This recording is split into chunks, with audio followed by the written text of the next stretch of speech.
ලොක්කා ළඟට ගියා. එයා ගියේ සති ගානක ඉඳන් සැලසුම් කරපු නිවාඩුවක් ඉල්ලන්න.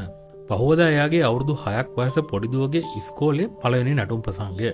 දුව මාස ගානක් තිස්සේ පුරුදු වුණේ තාත්තට පෙන්නන්න. ඒත් ලොක්කා එයාගේ මූණ දිහා බලන්නවත් නැතුව කිව්වා බෑ. හෙට ඔඩිට් එක. ඔයා නැතුව බෑ. රස්සා ඕන නම් හෙට එන්න. සුනිල් අසරණ වුණා. එයා දුවට කෝල් කරලා කිව්වා තාත්තට එන්න වෙන්නේ නෑ දුවේ. වැඩ වගේක් කියලා. දුව අඬන සද්දේ එයාට ඇහුණා. පහුවදා එයා වැඩට ගියා. හිත තිබුණේ දුව ළඟ. ඒත් ඇඟ තිබුණේ ඔෆිස් එකේ. ලොක්කා එක දිගට කෑ ගැහුවා. මේක වැරදි. අරක ඉවර නෑ.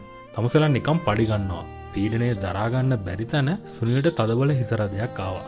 දවල් එද්දී දුවගේ ටීචර් කෝල් කළා. සුනිල් මහත්තයා දුව ස්ටේජ් එකට නගින්නේ නෑලු තාත්තා එනකල්.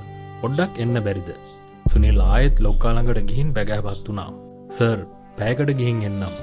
ලොක්කා මේසෙට ගහලා කෑ ගැහුවා. යනවා නම් යනවා. ආයෙ එන්න එපා. තමුසලාගේ පවුලේ ප්‍රශ්න මට අදාළ නෑ. ඒ වචනත් එක්කම සුනිල්ගේ පපුව හිර වෙලා එයා එතනම ඇදගෙන වැටුණා.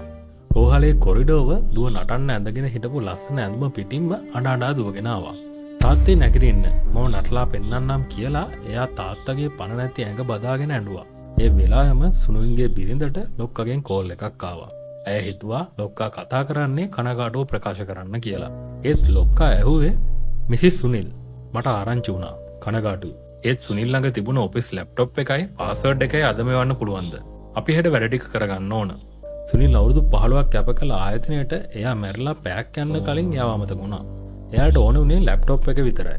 ඒත් අර පොඩි දුවට එයාට එයාගේ මුළු ලෝකෙම නැති වුණා. රස්සාවක් කියන්නේ ජීවත් වෙන්න කරන දෙයක් මිසක් ජීවිතේම නෙමෙයි කියලා ඔයාට කවදාවත් හිතලා තියෙනවද?